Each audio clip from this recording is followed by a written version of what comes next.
Hello everyone, my name is Rachel Seltzer-Cuergo and I am your host for the European Regional League of Legends Championship for Season 2. You can catch all the action this weekend via Twitter, Facebook, and YouTube. Anything you missed yesterday, anything you might miss later this week, we'll have it up there. But what's at stake at this event cannot be contained in a single sentence. That's why I'm going to talk to you for a little while about this. We have gamers who have been practicing and playing and competing all year for this opportunity, and the top 3 teams will be going to the finals in Los Angeles, California. Here to explain more about what's at stake and what these gamers are playing for is the VP of Riot Esports, Mr. Dustin Beck.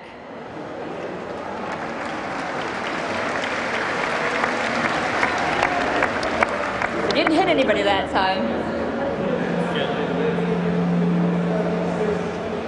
The reverberations are too close. So Dustin, these gamers have been playing all year. They've competed in the circuit. They've made it all the way to the European finals. What are they playing for? The stakes have never been higher. These guys, they're playing not only for this awesome tournament here at Gamescom, which has fantastic prize money, but the top 3 teams are going to be making their way to Los Angeles, which is going to be home to our World Finals event in October. It's going to have the 12 best teams from all over the world competing, and we think the competition level there is just going to be phenomenal. But that's not all. It's not just about the finals in Los Angeles. It's about Season 3. What can you tell us about these professional gamers as they take their game to the next level? Yeah, that's a great question. Season 3 is, we're extremely fired up about it. We announced last week that we're going to be making a championship series. It's going to be the top 8 teams in Europe, the top 8 teams in North America playing in weekly matches. You guys won't just be seeing them at these big tournaments here. They're going to be playing all the time, non-stop competitive action, salaried players, free HD streaming for all the fans. We're fired up about it at Riot. And these are all things that Riot is able to bring to you because you are such amazing fans of this game. Dustin, is there anything you want to say to all these fans who came out to support us today and the millions watching at home? We appreciate all your guys' support. We always do. You guys show up strong. You guys have been waiting here for about an hour and a half for the matches to start. They're coming to you right now. It's going to be live, awesome, fun. So have a good time, guys. Thank you so much, Dustin. Let's give him a round of applause and keep it going for all the Riot employees who are here this week. If you see someone in a Riot shirt, feel free to go up and say thank you and maybe ask them for a skin code. We have Demon out in the audience with one of our fans who's going to try and predict the winner of the next match. Demon? Yes, hello, I'm down here in the crowd. I managed to fight my way down here. Who am I joined by? What's your name? My name is Moritz. I think this will be a very exciting match. I think SK will win. I really hope it. I like to watch the Ocelot stream. Always, it's very funny, so I really hope they will win. You think Ocelot's going to beat Celavar in mid? Yes, it will. Holy moly. He's going to be loving that. I mean, okay, so you think for this t-shirt, you think SK Gaming? Yes, I think so. Well, I think he's with the rest of the crowd as well. We'll guess we'll see and find out. Let's go back to you guys. Thank you so much, sir. Now, without further ado, our real stars of today. First, we have SK Gaming.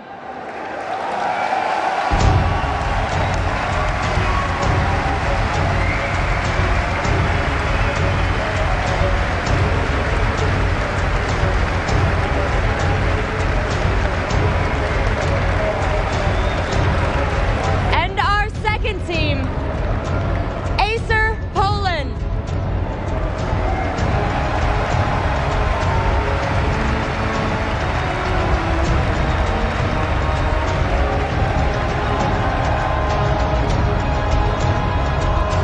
Yesterday we discussed how important it is that you cheer for the team that you want to win. So if you're rooting for SK Gaming, they need to hear you right now for inspiration.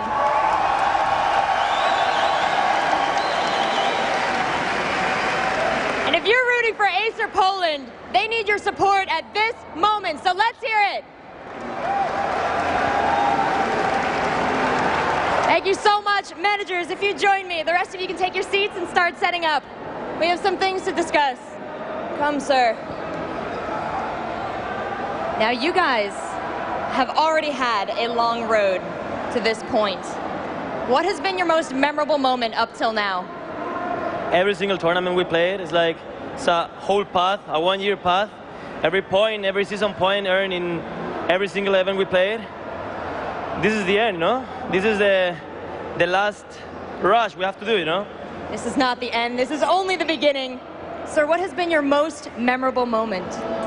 Every tournament is great. We giving our best in every tournament. Every tournament is great. We just love playing here. The crowd is really good, so we love this. Well, I assume you've both been studying your opponents. You know your teams well.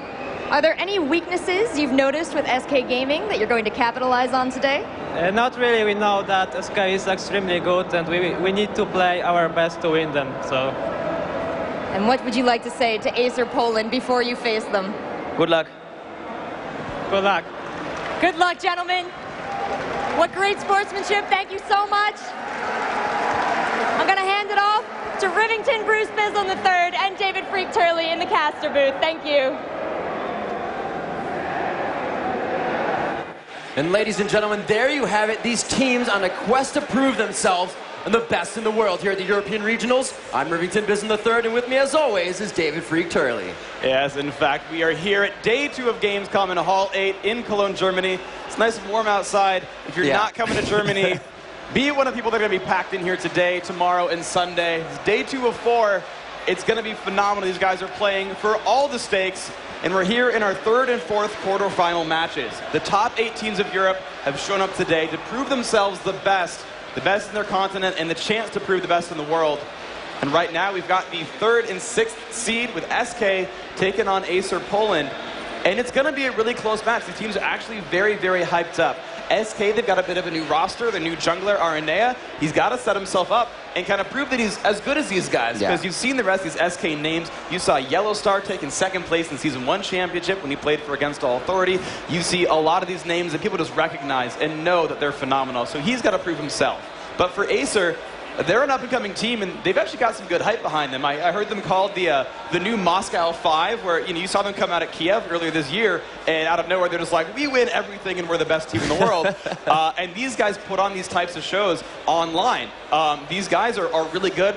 We'll see if Nerves take them over. They didn't do as well as they could have back at ECC Poland, but they've got a chance here to prove that they can make it to the big leagues. Yeah, we heard Rachel asking what was the most memorable moment, and throughout the year, the culmination of this entire year is really still just in the back of the minds of these players. They're ready to continuously bring those strategies, what they've come about. As you said, SK with the changes, Aranea now on the team, but they've also gone through a lot on paper. And right now, this may be one of the strongest teams they bring to the table. As you said, Acer very strong online, but do their nerves get to them in game here at Cologne, Germany? So we're going to have to see if this Gamescom matchup, if this crowd, which creates such an intensity, creates such a different experience in your atmosphere, will get to them. However, as you're saying, both of these teams very aggressive. It may just be an all-out bloodbath.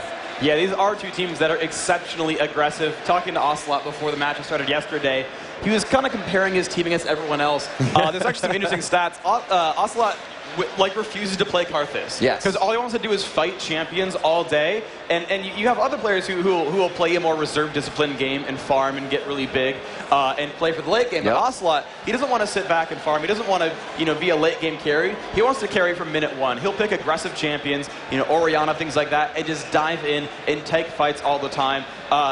Aura the same way. I was talking with CLG Europe, and Aura, if you want to beat Aura, you get low, and you drop breadcrumbs as you walk back to your turret, and Aura will dive you. Aura will go, and he will try to kill you. But that's SK's playstyle. They go for fights all the time. Acer, they do the same thing. These guys will be fighting constantly. They want these kills. They're hungry for the aggression, and I love watching teams like that play. It's going to be phenomenal. It's ridiculous. In Poland, we saw every time SK could, they said, bam, Nunu.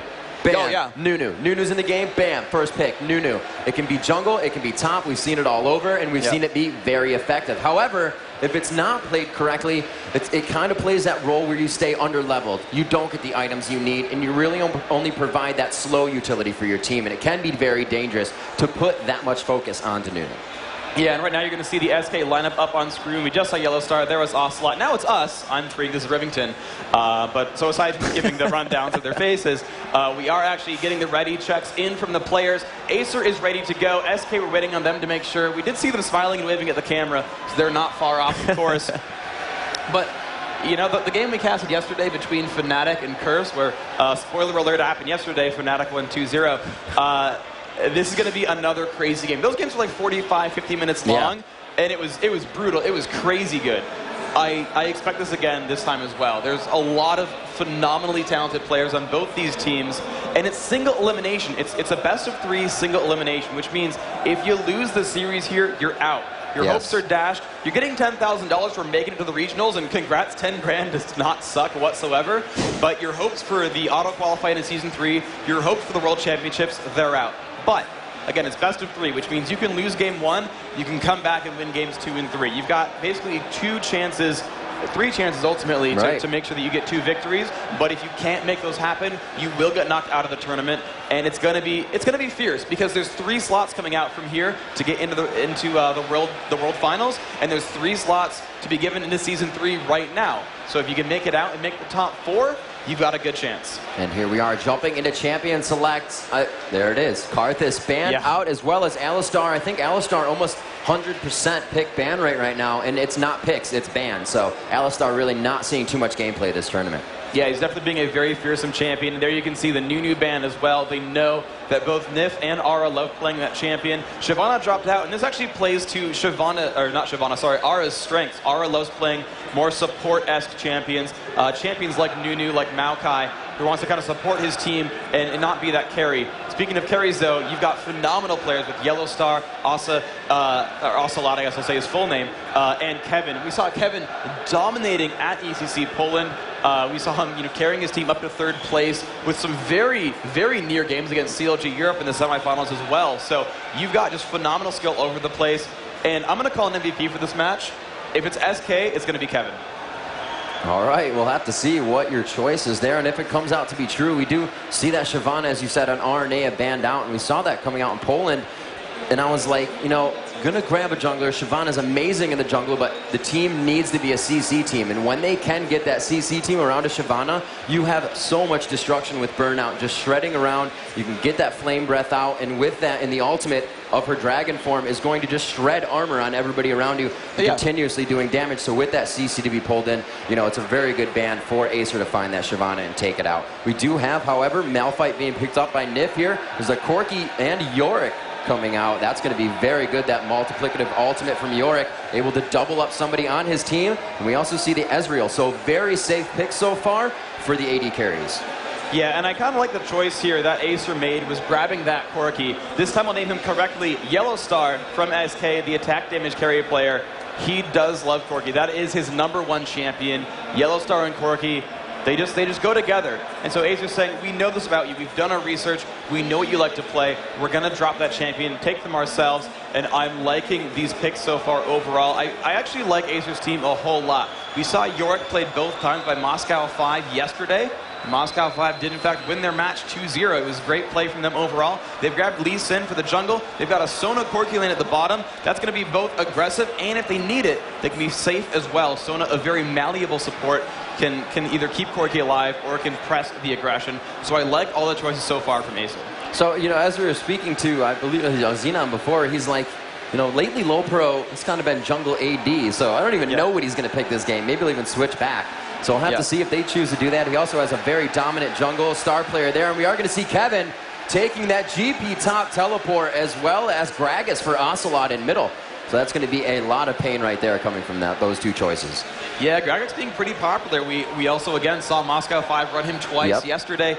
I don't believe we saw him I'm trying to remember. I'm going to be dumb here, but I don't think we saw him in Curse versus Fnatic. But seeing him come out here again for SK, Ocelot's been learning a lot of champions. Gragas, kind of a newcomer to that pro scene as well. We saw him kind of off and on, of course, a lot at Season 1 with Shushi taking him over. But for about the first half of Season 2, he kind of disappeared, and he's come back now, and SK is all about these picks right now. The final pick being Morgana here. You've got a very nice team fight-oriented team from Acer. Everyone there is going to be able to get into a fight. You've got a lot of crowd control to match up as well. Sona can initiate there with that crescendo, and right afterwards you're going to see Morgana jump in with her soul shackles, and that's going to make things incredibly difficult. Sona's ultimate, if you don't know, it's a giant area where you're forced to dance for a second and a half.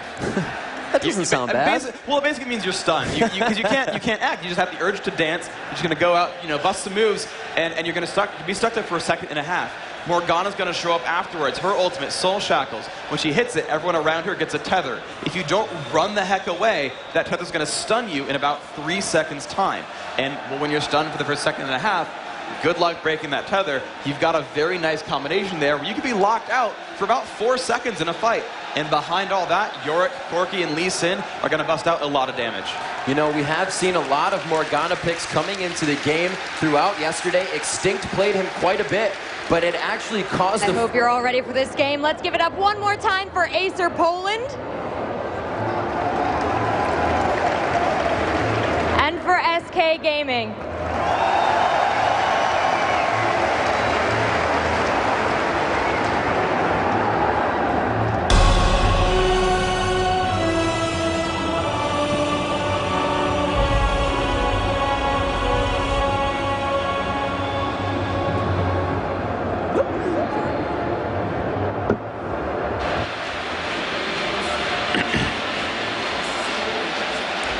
And here we are jumping into the game. We are checking out SK on the blue side. And you'll hear me one more time, ladies and gentlemen. They do have soundproof headphones on, but they still want to hear you. If you would like to see SK take game 1, let me hear you for SK Gaming.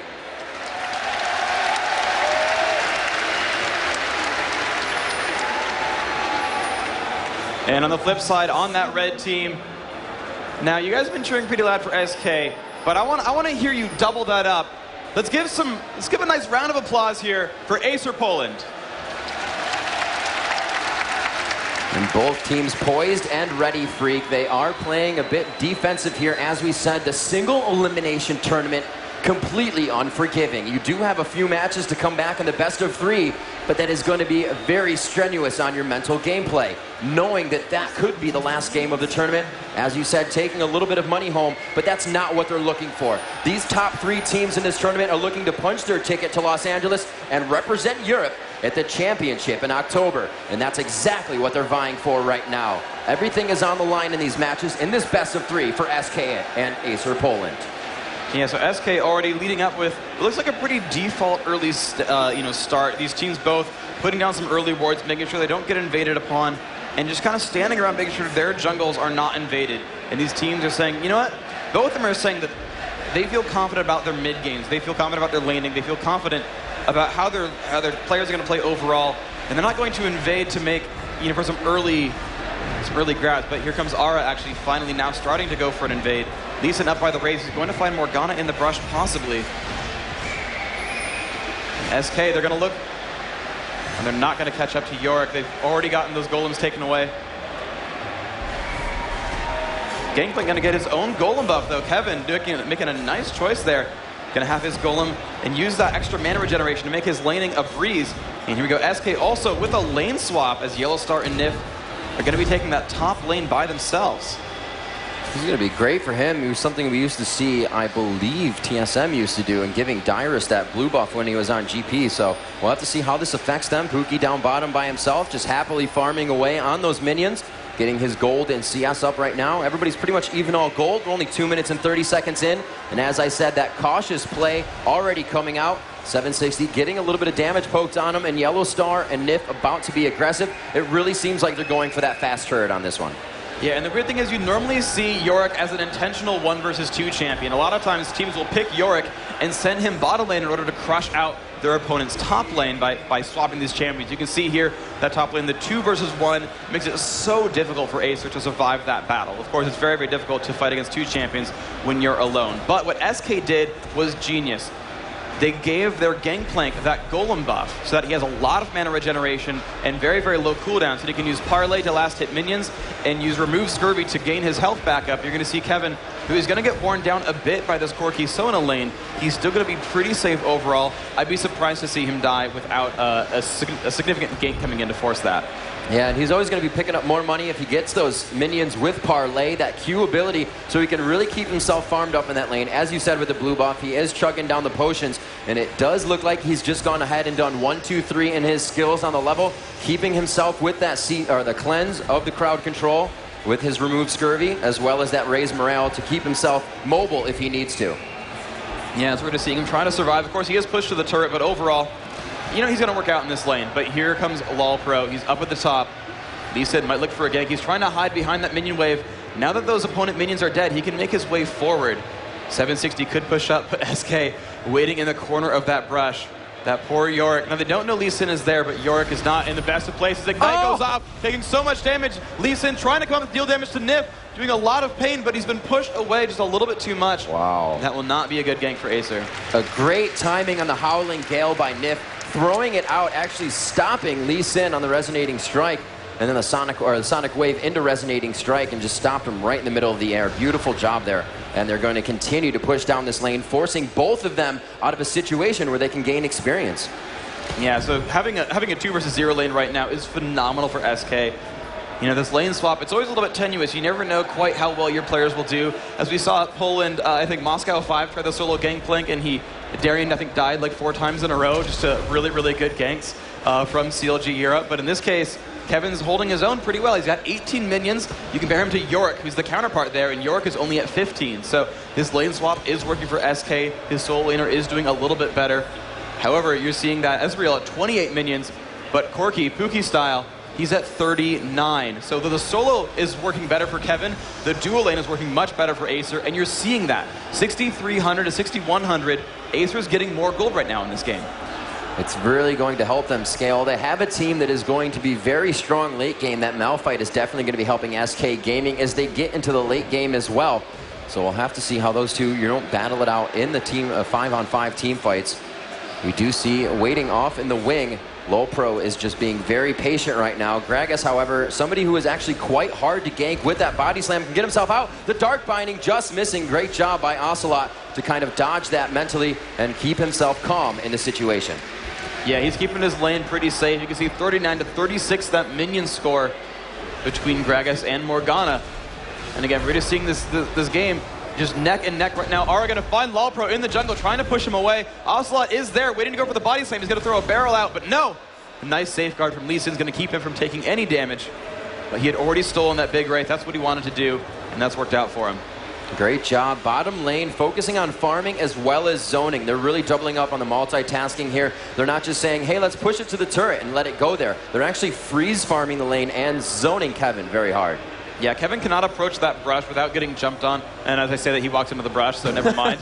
But generally speaking, unless you see Sona out in the lane, if you walk into that brush, you know you're going to get hit from the Fog of War, and you're going to take damage for free. You saw him just walk up there, and again, Corki harassed him and got some free damage. And LoL Pro, again, he's just omnipresent on this map. He's waiting to see if he can get into a gank. Oh my gosh, Morgana coming in from behind as well. He's going to jump across, nice safeguard. This is going to be a 3 versus 2. 7 minutes in, they're going to go for a dive on this turret. Wow, quite a wave of minions. They quickly take out Tempest, or Ezreal with a Tempest. Looks like 760 may try to stay on Nif. And there we Kevin also on bottom taking down Sona. So in both lanes, quite a bit of aggression coming out. The junglers coming out to show their dominance and really give a lot of help. 4-man focus onto top, and that was a perfect time for Malphite to go bottom. Yeah, that 1-to-1 trade, just neck and neck. And of course, at the bottom lane, you saw Aura and Kevin got their own kill. So when ready for the replay, we do have that ready. And here we go. All right, so Super Ace and Pookie right at the turret, and Aura coming in from behind. The gameplay ultimate goes down, and Kevin just diving in because much damage. Oh, a fail flash from Super Ace keeps him locked up. There's no way Kevin's going to give up that kill. Parlay in the back, one more strike, and there's the kill, forcing the Valkyrie away from Pookie. He's going to survive that, though there is a slow for Malphite. A great one-for-one trade overall.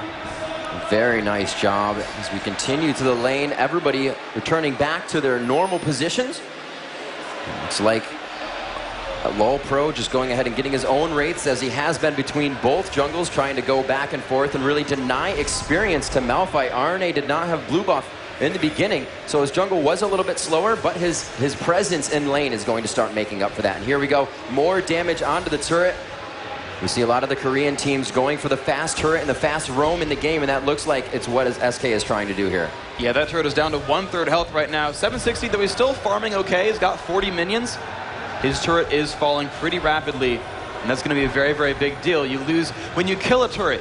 When you kill a turret that your enemy team controls, everyone on your team gets 150 gold. If you look at the top scoreboard, you can see these teams at about 10,000 apiece, but getting an extra 750, which is 150 times 5, that's a good margin right there. Additionally, that turret that's normally so good at defending you, deals a lot of damage, reveals part of the map.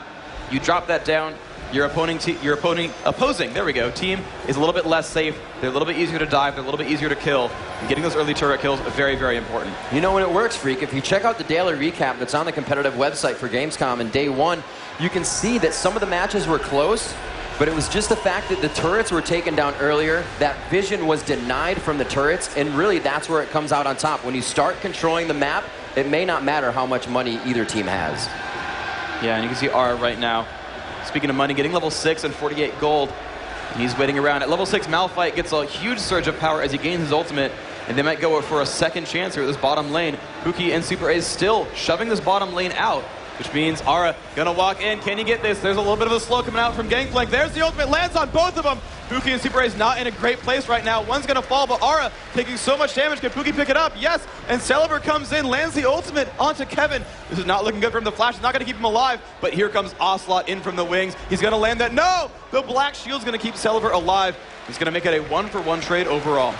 Very nice job there coming top from lane, every player. In top lane, we do see Nif getting hit pretty hard. 764 is back with the Ignite on him, and he does get the Arcane Shift in.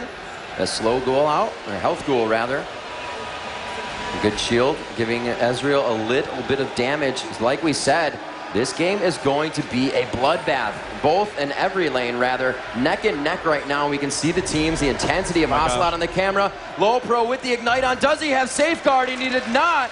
Ocelot finding a kill for himself and grabbing double buff. Yeah, that was awesome right there. Basically, Ocelot just kind of walked in and started fighting him. Both had full health, but Ocelot was low on mana. And LoL Pro said, well, you're low on mana. I'll be fine. Actually, oh my gosh, top lane Nif not liking his chances. 760 got a bit of damage on him. The Ignite down as well. And Nif, one tick from dead, will just barely survive that encounter, but that was rather close.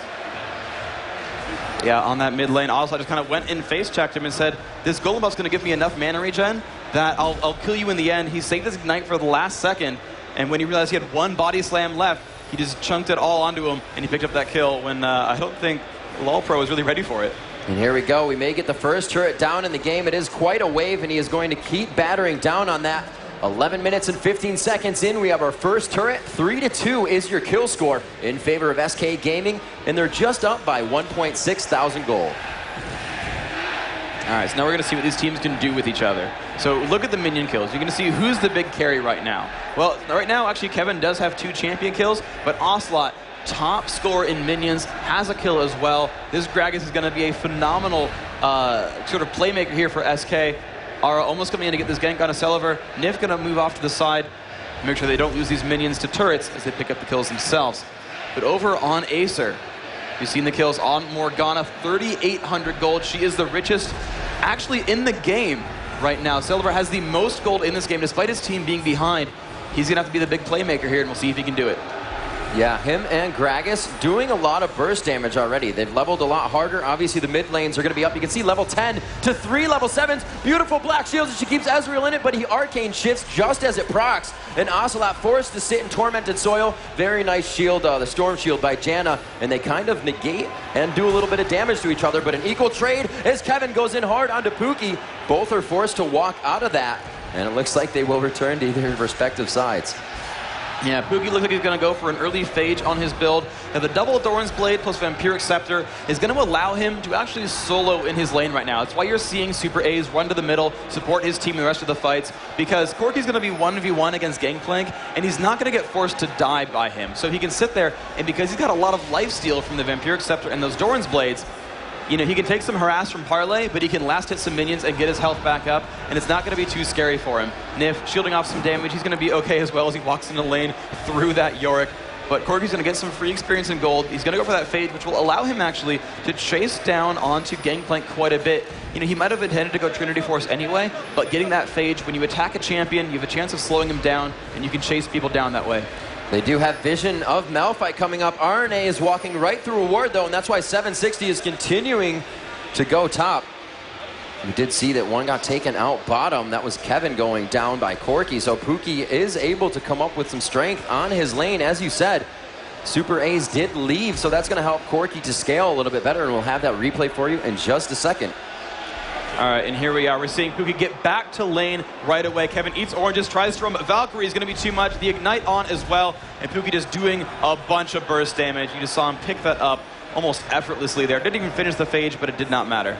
You know, and that's a really big thing. Some people forget, and Kog'Maw can do the same thing. When you're attacking, and you can also fire off an ultimate right after, before your next auto attack, it does a substantial amount of damage, and a lot of people forget about that burst.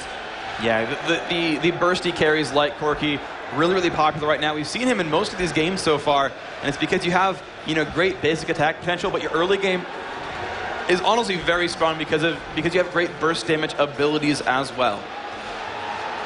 We see Ace still in middle. Yeah, he's just going to leave Corki down bottom. You know, some caution they may have played in that lane is say, Kevin is just going to get really level 2v1. We need Corki to get those levels as well. The AD carry is going to scale very hard off his items. And, you know, he's going to farm anyways, but it'll be nice to have him same level as Kevin. They are 10s right now. Kevin is actually 11, so they're still creeping up on catching up there.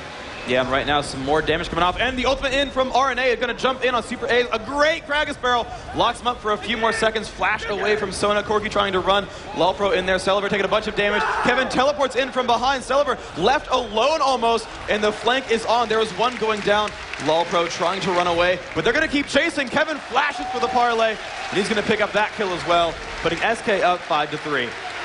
Definitive kills there. They were hungry for those, and they continued to chase under the turret. RNA with a 15-minute Oracles is going to help his team clear these wards even more, and it looks like they may also be able to grab a turret on this one. They don't have Kevin helping them there. They're trying to get that top wave clear, so they may just head towards mid and take that turret right after, or Kevin's going to be able to get it by himself. Yeah, he did pick up that turret kill, and now he's getting forced to run away. The dragon does in fact fall, but he made it away from York pretty safely, and now SK going for an attempt on the Ancient Golem as well. And Acer's not ready. They've only got 3 nearby, but SK doesn't know this. They've got more members, but they're not going to fight this right now. Very low mana, very low health as they bomb him in. The exploding cask will push them into the team. Pookie takes down Yellow Star, so they are not worried about the AD carry damage. Kevin goes down, and that is a lot of the damage it's going to be able to put out. And it looks like Acer is going to be able to pick themselves up a few kills for losing that turret and dragon. Wow, and that was a full-on 4 versus 5. Lee Sin was nowhere to be found in that fight, but it did not matter. They got great crowd control. They locked up Ezreal, then they locked up Gangplank. The oranges were not enough to save him. It was not K overall for you. And now 5-5, only a 2,000 gold difference. And Ara getting spotted. They might go for some more pressure on him. Yeah, he does not want to be caught with no mana and an Oracle in the jungle right now for himself. I believe he does have those GP10s. Yeah, only the Heart of Gold for himself right now. Ocelot getting hit up. Few attack damage hits from Morgana. And it looks like the Siege Minion going to hit the turret a few times. Oh, they didn't even let it. That's unfortunate. 5-5 now at 16 minutes. 3,000 gold up on the side of SK Gaming, and they do have one more turret in their favor than Acer Poland. They will be able to use that map advantage now as they can push towards mid. They may start hugging that top side of the jungle more and denying the red buff. But right now you can see they have warded 4 wards in the bottom jungle. That was during and just after the fight they had where they were able to take out 2 members of Acer Poland. Yeah, thankfully for SK though, they still know that they have their own oracles, right? They are sweeping around those wards. They're going to be dropped out pretty quickly. And making a quick check around Acer, No oracles for them, so the map vision advantage is going to go with SK's favor if they can keep Ara alive. And honestly, I think if they fight frequently, you know, as long as Ara lives through all these fights, you know, anytime one of the players from Acer picks up an Oracles, they have the chance of killing him off. That Oracle's Elixir, if you see that pink eye over someone's head, what that means is they can see invisible things around them. Now, none of these champions turn invisible, but wards, these things, these little red and blue blips you're going to see on the mini-map, they're going to reveal the area around them. You can see one just in that last scene there, revealing that brush. And that's very, very important because there's so much mobility that's involved in this game that if you run from one lane to another, flank behind somebody, that's where you're going to get a lot of these kills. We saw the first blood gank as Morgana came around that turret from the fog of war, unseen, picked up that first blood. That's how these fights often happen. And when you have the ability to sweep for wards and reveal them and kill them off, that's when you leave your opponents in the dark. So with the burst damage that comes from Triforce, it seems that SK Gaming is looking to build 2 of these. Is that, you know, the thing to do? Do they want to do that, or do you want your AD carry to have that burst damage and an Infinity Edge? Well, the thing with Trinity Force is it's one of the best mid-game items you can buy. And especially when you look at champions like Ezreal and Gangplank, you buy that item when you have a reliable way of using it. Now, Trinity Force, the main deal of what that item does is whenever you cast an ability, your next attack is going to do some significant bonus damage. And if you cast abilities frequently, that means you're going to get that bonus damage a lot. And so Yellowstar, playing Ezreal, who's normally an attack damage focused champion, wants to land these attacks and just constantly swing at you over and over, he can reliably trigger that Trinity Force damage to keep his damage very, very high and do a really good job in fights. Gangplank the same way, has that ability Parlay that's going to give, basically it's going to trigger that Trinity Force for free because it's actually going to shoot him and trigger that you know, immediately on the ability cast. So they have a lot of mid-game burst damage as a result of this team composition, and I think it's going to work out well for them. Very nice, and yeah, they are utilizing it a little bit, as we did see Yellowstar was caught out for a second. RNA, however, trying to get out so he doesn't lose that Oracle. The Phage proc coming into play as it slowed him. They do have LoLPro here. LoLPro with a beautiful kickback will throw the team up as Ocelot comes from that north side. And it looks like they're going to just kind of sit back here, gather their numbers in 4 here, power in numbers, that is.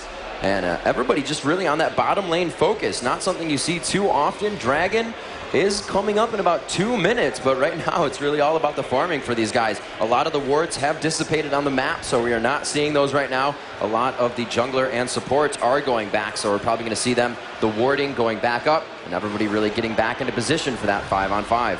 Yeah, and Acer really wants to fight these long-range 5-on-5s. Well, you've got great poke from Janna and great poke from Ezreal, ultimately. SK does not have a healer.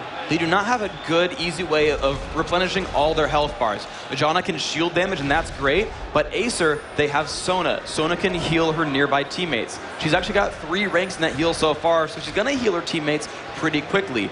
And on top of that, their Corki player, he's gotten that Vampiric Scepter, so if he takes some initial burst damage, if he gets harassed down, he will get his health back up with lifesteal. Yellowstar did not do that. Yellowstar, in fact, has a Phage and a Sheen. He's got a little bit of lifesteal because he's got a couple of Doran's Blades, but he does not have nearly that same level of sustain. You saw when Yellowstar took that Dark Binding to the face earlier, he just stayed low. He never got his health bar back up. Whereas you saw Acer kind of at full health the entire time. And SK, they're really, really smart players. They know that health bars matter when they were like, it's a 5-on-5, but we're all at half. Let's do something else real quick. That's not too great. See Ocelot in mid with blue once again, as well as Gragas's ability to continuously keep himself fed with that mana, that drunken rage, allowing him to regen a little bit quicker. We'll see them gathering towards the bottom side, or top side of mid-river. We'll have to see. They got pings going down on the mid turret. They do not have vision of Acer Poland right now, but Acer Poland knows they're coming through mid. They look here to come from that wall side. Sonic Wave just misses, so they have an idea of where the team is. They see Morgana top. Morgana also using teleport along with Kevin, so they can get themselves right into the fight if necessary. Howling Gale goes out to shut down some minions and slow that wave, but it looks like they're going to initiate here. They were thrown back.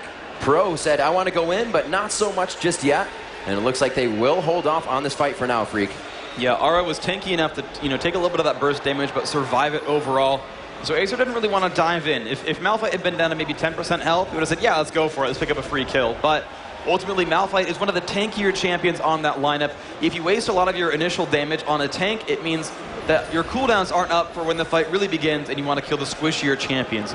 Generally speaking, sometimes you have to fight what's in front, but you really want to kill what's going to die fast.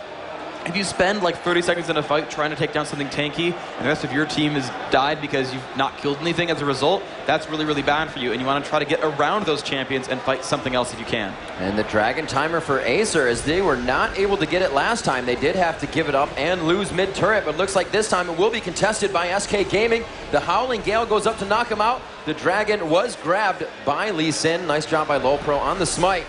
And the thing that I've seen here is Celeber is forced to play top.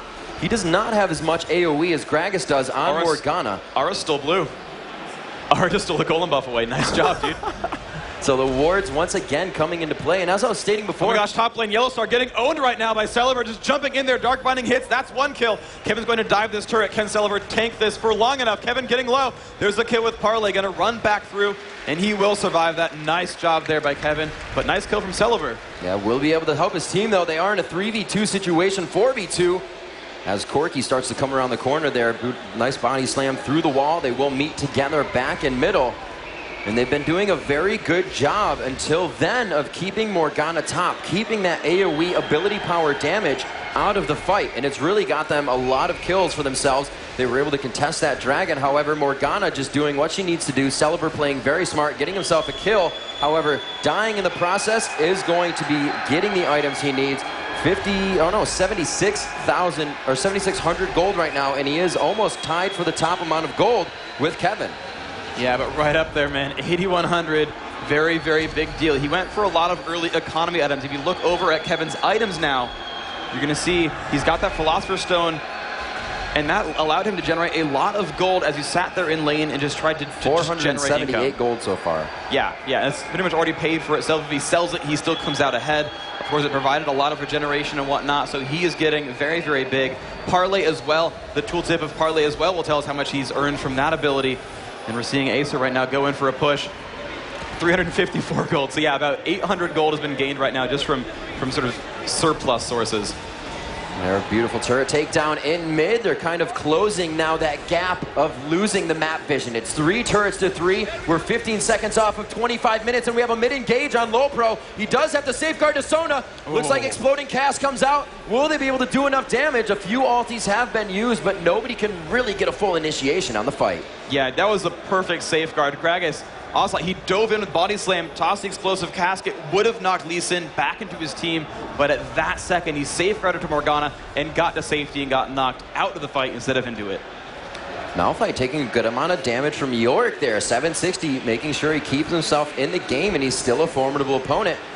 RNA knows he can't just sit there and take that damage anymore. Everybody's starting to scale quite hard. We've definitely reached that mid-game point, and a few core items are being finished. Yeah, this is kind of right where Trinity Force gets completed. You can see it's already done here on Corki. It's almost done on Yellowstar's Ezreal, but Yellowstar just not nearly as farmed as Pookie style. He's got 3 deaths, only 3 assists. He's down 16 minions. But that Corki's got 2 kills, so his gold is higher, and that allowed him to finish that Trinity Force. You're seeing 74 to 67. Yeah, it's about an 800 gold difference between the two. That's a very, very big deal there. He's getting a lot more farm. He's got his first major items completed already. And gold difference becomes such a bigger factor as you get late into the game. You're not picking up gold all the time in lane anymore. It's coming from team fights, and that may go from an assist. You're not going to get as much gold. You can't just sit there and say, I'm going to farm up until I can get this item. Now that the laning phase is pretty much over, that money is going to come from team fights. So that 800 gold down could come very, very slow. Yeah, absolutely the case here. And of course, you're also seeing the turrets and dragons have now been equalized. We saw SK take an early first turret. They got the first dragon. They were up 2-1 in turrets, a little bit earlier on in this game. But Acer have brought that one back. All 6 outer turrets on the map have been taken out. So there is a giant no man's land for about 50% of this map right now. With all the outer turrets gone, it's who has an oracles, who can sweep wards, who can get behind and get these really great flanks going on. You're just seeing Aura and LoL Pro just running around, dropping these wards out, and kind of turning their opponents blind. And when that happens, they can get some really good kills. Nice Dark Binding onto the ward. RNA knowing there's a ward in there, but it's going to be Celeber trying to get a little bit of damage down so he couldn't get it for free. They're going to be pushing mid with a bit of a wave here. They do have that full HP siege minion. They can take about 4 or 5 shots or more from the turret. We're going to have to see what they can do. They will be able to grab this mid turret. Will they choose to engage them? Morgana coming from the left side. Can't get in range for Soul Shackle. And the initiation from Unstoppable Force. RNA going in. Exploding cast bursting down. The amount of front-end damage is huge from SK Gaming. But they are forced to go back on the Soul Shackle. Looks like we see Zonia's coming out from Celeber. Everybody is hanging on by the skin of their teeth right now, and they are going down. SK picking up 3 fast to losing 1, and we are going to see Malphite and Gragas the only going down as Kevin picks himself up a double kill. They regroup. 760 in ultimate form will not have much more time, and he finally goes down, leaving only Pookie Style alive. Wow, and that was just a phenomenal initiation. Aura actually getting low initially, but coming back and saying, nah, we're going to fight this one again. And we are ready for the replay, but you're just seeing SK take over that golden buff. All right, and as we go in, you see Aura taking a lot of front-loaded burst, getting pushed back. Corki, some great burst damage, getting low, and turns around and says, no! Wow. Initiation, bam. There was the arcane shift. There's the explosive cast. There's Ezreal's ultimate. Everyone's so low. Pookie Style already at a quarter before it even starts. LoLpro in the front. A nice ult from Nif's going to heal up, but there's the kick. So much burst. Everyone is low. Yellowstar and Nif flash away from Morgana's ultimate, but she's ready for that stun. Aura's not going to like this. Ocelot's not going to like this. He's going to go down. Celeber popping his Zonia's Hourglass to stay alive for a little bit longer, but Kevin came in from behind. Super A is going to go down, forces away Pookie Style, and everyone else just stuck alone, and those first 2 kills are all they're going to get. 760 with a nice turnaround. Got the pick up on a Malphite, but after that it was too late. They had already dropped everyone with a great ultimate combo and the flank in from that Gangplank. Yeah, what a great fight coming out there. And SK now walking down, going to be able to take out Dragon here in about 30 minutes. That's going to be huge for them. The gold income just got very big for SK Gaming. And as I was saying before, that 800 gold to make up for Ezreal, I think just got made up. Yeah, absolutely the case. He's got that 1 kill, he's got those 3 assists. He's going to have some nice items for himself. You're seeing the sort of the item sort of battle down here at the bottom. Now, the 2 mage players went for different overall builds. We saw them both go for Abyssal Scepter that lowers the magic resist of nearby enemies so that they can combo and just deal more damage with their abilities overall. But while the Morgana went for Zonia's Hourglass, which is what you're going to go for on Morgana. That item is amazing. When you pop Soul Shackles, you know, they have to run away from you, but they can also try to kill you. And so when you buy a Zonia's, you activate that, you become invulnerable, you can't move, but that's okay. They're already slowed, you can generally make that still work, and so it prevents them from counterattacking you. You can dive in the front and get that stun off without much worry. On the other side, though, what Gragas went for was that Deathfire Grasp. It's a giant burst damage ability. You saw him use that on Corki in that prior fight. It's going to allow him to go and focus down single targets. He doesn't have that same need of staying alive for 3 seconds as he channels. He wants to go in there and burst your face off. And so they're going to play very different roles now. Though they had the same lane, they fought against each other, they're now going to have different roles on their teams. Coming into this late game, looking at both of these team compositions, I feel that Acer Poland lacks a bit of area of effect ability damage. So much can come from Exploding Cast, so much can come from GP's ultimate, and then Unstoppable Force. Again, the Soul Shackle as she gets it up just again, breaking all the chains. Looks like this fight will be stopped for a second. A huge Unstoppable Force at max range, and it looks like they will initiate this fight on the turret. RNA taking all the cooldowns for himself, and he will go down eventually. It looks like we do have one also going down that was going to be LoLpro. So in the 1-for-1 trade, everybody quite low on mana here. Looks like they are going to start poking back and forth from the other side. Ocelot still able to do damage. They body slam through the wall, but do they see Celeber coming in from behind? Will he be able to do enough? The Dark Binding just misses, and it looks like they will be able to start cleaning up Acer Poland as they continue to reinitiate this fight. Wow, that was a nice attempt there by Morgana to flank in behind with that teleport, but ultimately SK capitalized on that, making it a 3 versus 4. Oh man, and they're going to push in. They're going to go for some turrets here. It's going to be a really nice lead gain here for SK, up to be, there we go, up about 8,000 gold now. They've really solidified a pretty noticeable lead here. This is obviously a comeback is available here as he keeps landing those Dark Bindings. Yellowstar not liking how much damage he's taking as Lee Sin jumps in as well. Taking a lot of pain, actually. Ocelot forced to run away, and LoLpro wants to pick this one up. Can he land enough damage? Deathfire Grasp goes off, does some nice damage. LoLpro will be forced away as Ezreal and Janna come in to support their teammate. You know, and as I was saying before, right before we got a champion select, I was saying Extinct was playing Morgana yesterday. He played a great one. It was almost like MVP for Curse, but miscommunicated Soul Shackles seem to really cause them that. All right, and here we go into that prior game. Celeber jumping in, but cannot keep those soul shackles on. SK says, let's initiate back in. Aura is there. Here comes the unstoppable force. It's going to land on 2, and the burst damage is on. LoL Pro going to take so much burst. A whiffed cask, kind of. Pookie can actually Valkyrie himself away, and while LoL Pro jumps in onto Malphite, he's going to take too much damage now in from the side. They trade 1 for 1, and now comes the interesting part. SK forced away as they know there's a double Corki chasing them away. They're going to run away. They force Pookie back, and there's the teleport from Morgana. And where's she going to come from? The left-hand side. She wants to make that flank happen. Well, let's see what happens. SK know it's a 4 versus 3. 760, not going to like this very much. Burst damage goes off. Pookie forced away. Kevin is going to dive on him and pick that kill up for free. Morgana's still not in range, and they're just going to pick up 3 free kills. Yeah, they lost Gangplank, but still, they fought a 4 versus 3. They knew what happened with Morgana, and they made that fight happen beautifully. Right now, just ward clearing going on in the map. We have not missed anything as that comes back into play here on live.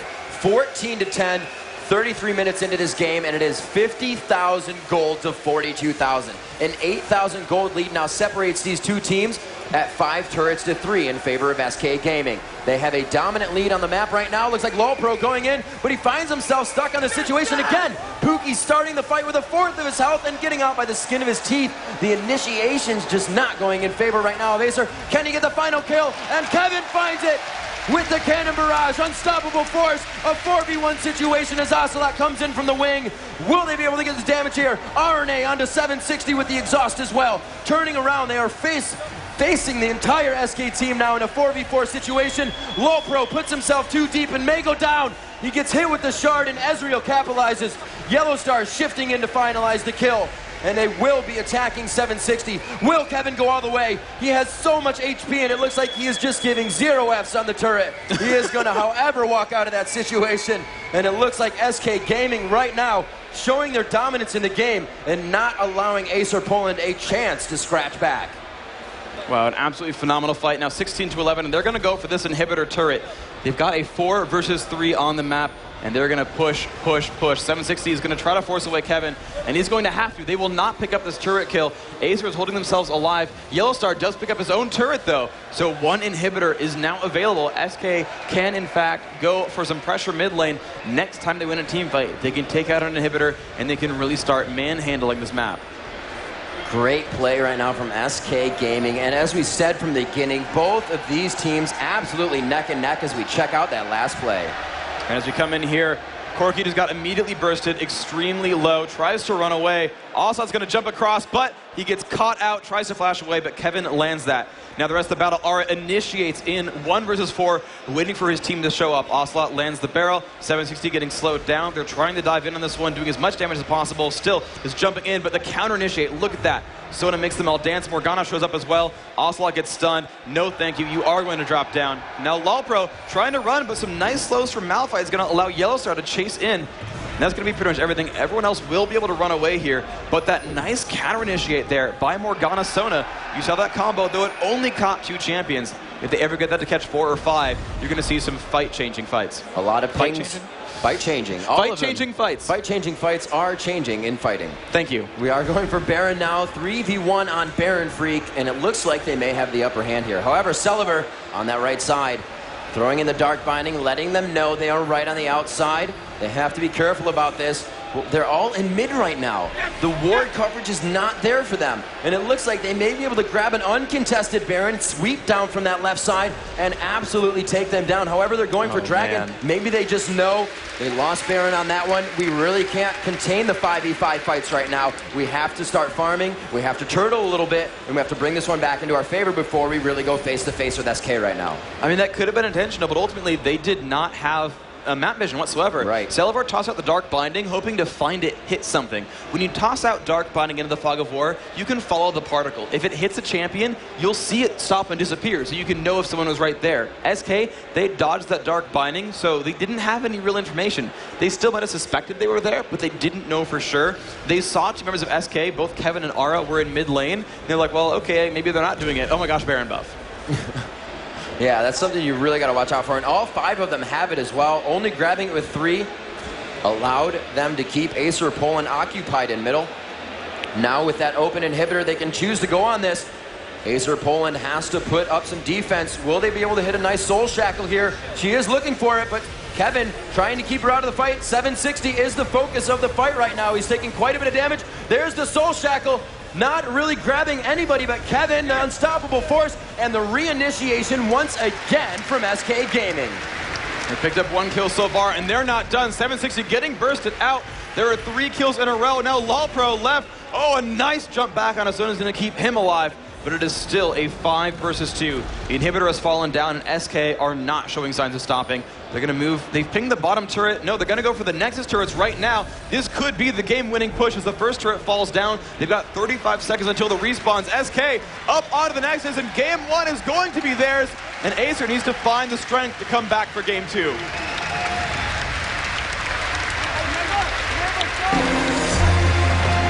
What an amazing game. Day 2 here at Gamescom, the League of Legends Season 2 European Regionals, and we would expect nothing less. Yeah, absolutely phenomenal games. You saw that go back and forth a number of times, and a lot of SK fans, we heard most of them in the audience. The crowd's been a bit louder for them, but still Acer putting on a great showing.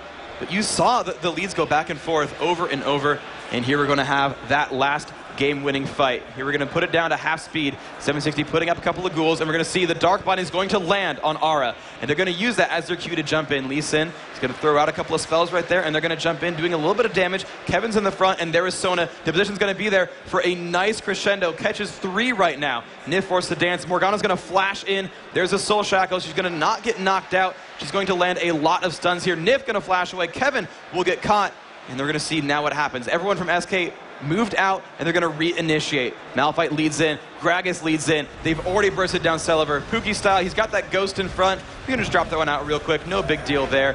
And now they move on to this Corki. They pick him up, and suddenly the front line is gone, and SK is going to lead their way in.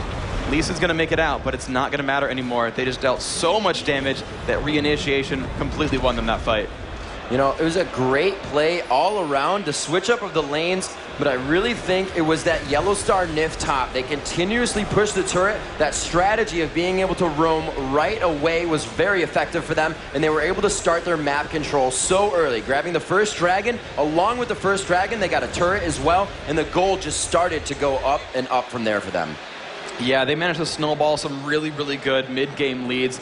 And I gotta say, although of course they did take those objectives and get themselves up in gold, their ability to team fight was so good. We saw time after time these fights that could have gone either way, but they were able to run away from the Morgana tethers. They were able to, I mean, especially that one, and it was such a cool move there from Celiver to teleport to a ward and try to flank in behind, but SK saw it coming, and their ability to communicate and say, no, go in, fight the 4v3, fight without Morgana, make that happen, that's what won them that game. Yeah, it was an amazing job, and be sure to stay tuned and stay in your seats here at Hall 8, Cologne, Germany for Gamescom League of Legends Season 2 European Regionals. We'll be back right after this.